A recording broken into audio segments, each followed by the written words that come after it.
বিশ্ব আগাচ্ছে ঠিকই, বাট নিউক্লিয়ার কোনো যুদ্ধের দিকে।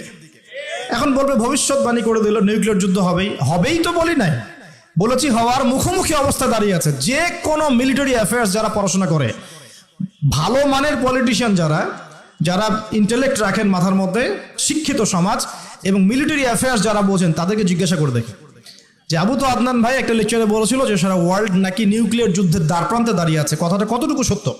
তারা অ্যান্সার দিবে ইনশাল্লাহ। দেখেন, এই শিক্ষিত সমাজ অ্যান্সার দিবে ইনশাল্লাহ। তাকে জিজ্ঞেস করতে যায় না যে বিষয়ে কোনো জ্ঞানী রাখে না। আমার কথা কি বুঝতে পারছেন? যারা এই সেক্টরে পণ্ডিত তাদেরকে জিজ্ঞাসা করেন, তারা বলবে যে হ্যাঁ, এটা মুখোমুখি দাঁড়িয়ে আছে, যে কোনো সময় হতে পারে, হতে পারে, হতে পারে। আমরা নিউক্লিয়ার যুদ্ধ হবে কিনা তা তো আর আমরা কোরআন সুন্নাহয় পাইনি। এতটুকু পেয়েছি, মালহামা হবে। কি হবে? মালহামা মানে মহাযুদ্ধ। এটা বিভিন্ন কান্ট্রির মধ্যে জড়িয়ে পড়তে পারে, আল্লাহু আ'লাম বিসসাওয়াব।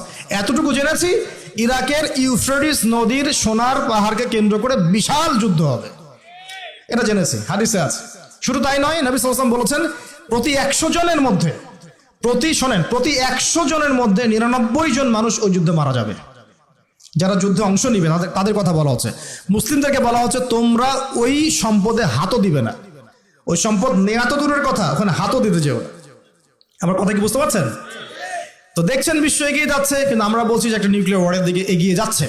দেখছেন ইকোনমিক্যালি আমরা খুব সমৃদ্ধ হচ্ছি, সারা বিশ্ব, তাই না? কিন্তু বিশ্বের অনেক দেশ, বিশ্বের অনেক কান্ট্রি ইকোনমিক্যালি এখন একটা দুরবস্থার সম্মুখীন হয়ে আছে। এটা রিয়েলিটি আর ভিজুয়াল ওয়ার্ল্ড এক জিনিস নয়। আপনি দেখছেন মেয়েরা খুব এগিয়ে যাচ্ছে, একদম ওই যে স্টেজে উঠে নাচানাচি করছে, অধিকার আন্দোলন এভরিথিং, তাই না? কিন্তু বাস্তবতা কি জানেন? বাস্তবতা হচ্ছে আমাদের মা বোনরা বেপর্দা হচ্ছে দিন দিন বেশি, এবং তারা এগিয়ে যাচ্ছে জাহান্নামের দিকে। নবীজি বলেছেন এই কথাই, শেষ জামানায় এক শ্রেণীর নারী বের হবে, নিসাউন, মহিলা, ক্যাসিয়াতুন, যারা কাপড় পরে থাকবে, আরিয়াতুন, তারপরেও নগ্ন হবে, কাপড় পরেও নগ্ন থাকবে, এবং তারা অন্যকে আকৃষ্ট করবে, যে সিডিউস করবে, এবং অন্যের দিকেও আকৃষ্ট হবে, মানে নিজেও সিডিউস হবে। তো এই শ্রেণীর মেয়েরা কি এখন বের হয়নি? একটা বড় সাইন বলেছেন নবী সাল্লাল্লাহু আলাইহি ওয়াসাল্লাম লাস্ট ডে বা কিয়ামতের, সেটা হলো যে সমাজের সবচেয়ে নিম্ন শ্রেণীর মানুষ, মানে যাদের পরনে কাপড় ছিল না এবং পায়ে স্যান্ডেল ছিল না, বড় লোকদের কথা বলা হচ্ছে না এই হাদিসের মধ্যে। এখানে বলা হচ্ছে যে আনতারাল হুফাতাল উরাতাল আলাতা রিয়া আশ-শাই ইয়াতাতাওয়ালুনা ফিল বুনিয়ান। এখানে এমন মানুষের কথা বলা হচ্ছে যারা নগ্ন পদের, খালি পায়ের, স্যান্ডেল কেনার টাকা নাই, খালি গায়ের মানে কাপড় কেনার টাকা নাই, এবং রাখাল শ্রেণীর মানুষ। তারা কি করবে? ইয়াতাতাওয়ালুনা ফিল বুনিয়ান, উঁচু উঁচু কনস্ট্রাকটিভ বিল্ডিংস নির্মাণের প্রতিযোগিতা করবে। হয়েছে কি হয়নি? কিভাবে সম্ভব হলো? রিবা, সুদের মধ্য দিয়ে, এবং করাপশন, অন্যের সম্পদ আত্মসাতের মধ্য দিয়ে। হয়েছে কি হয় নাই? তো আর কোন নিদর্শনের জন্য অপেক্ষা করছেন? একটা একটা করে বলতে গেলে সারা রাত চলে যাবে। মূল কথা হচ্ছে ফিতনাময় পরিবেশের মধ্যে, যেখানে এরকম দাজ্জালীয় সবকিছু দেখা যায়, আপনার বাইরের চোখ দিয়ে না দেখে ভিতরের চোখ দিয়ে বুঝতে হবে, তখন দেখবেন এখানে বাস্তবতা এবং ভিজুয়াল ওয়ার্ল্ডের মধ্যে আকাশ পাতাল পার্থক্য আছে। আপনি দেখছেন হ্যাঁ মেয়েরা এগিয়ে যাচ্ছে, আমরা বলছি বাস্তবতা হচ্ছে মেয়েরা জাহান্নামের দিকে যাচ্ছে এগিয়ে। আপনি দেখছেন যে হ্যাঁ খুব সুন্দর ইকোনমিক প্রোগ্রেস, আদতে কি হচ্ছে? আদতে পুরো ইকোনমিক স্যাংশনের মধ্যে আমরা পড়ে আছি, অবস্থা খারাপ। আপনি দেখছেন সারা ওয়ার্ল্ড খুব এগিয়ে, মঙ্গলে, চাঁদে, কি একটা অবস্থা, কিন্তু আদতে কি হচ্ছে? পুরো কিয়ামতের দিকে বিশ্ব এগিয়ে যাচ্ছে। দেখছেন মুসলিম উম্মাহ খুবই নারে তাকবীর, আল্লাহু আকবার, একদম, তাই না আমাদের অবস্থা? কিন্তু বাস্তবতা কি? বাস্তবতা হচ্ছে পুরো বিশ্ব জুড়ে মুসলিমদের এখন একটা অধঃপতনের সময় চলছে, প্রতিটা সেক্টরে।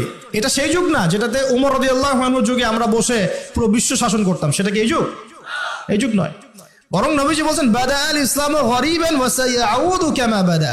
ইসলাম শুরু হয়েছিল অপরিচিত ভাবে, গরীব ভাবে, ওয়া সায়াউদু কামা বাদা, এবং আবার শীঘ্রই সে সেই অপরিচিত জায়গায় ফিরে আসবে।